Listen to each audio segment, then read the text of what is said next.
अस्सलामु अलैकुम। इमाम इब्न जौज़ी रहमतुल्लाह अलैह ने एक नहायत ही सबक आमोज़ वाक़या बयान किया है। अस्फ़हान का एक रईस अपनी बेगम के साथ दस्तरख़्वान पर बैठा हुआ था। दस्तरख़्वान अल्लाह की नेमतों से भरा हुआ था। इतने में एक फ़कीर ने यह सदा लगाई कि अल्लाह के नाम पर कुछ खाने के लिए दे दो।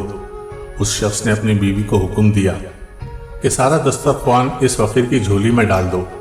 औरत ने हुक्म की तामील की। जिस वक्त उसने फ़कीर का चेहरा देखा तो धाड़े मारकर रोने लगी। उसके शौहर ने उससे पूछा, बेगम आपको हुआ क्या है? उसने बतलाया कि जो शख्स फ़कीर बनकर हमारे घर पर दस्तक दे रहा था वो चंद साल पहले बहुत बड़ा मालदार और हमारी इस कोठी का मालिक और मेरा साबिक शौहर था। चंद साल पहले की बात है कि हम दोनों दस्तरखान पर ऐसे ही बैठकर खाना खा रहे थे जैसा कि आज खा रहे थे।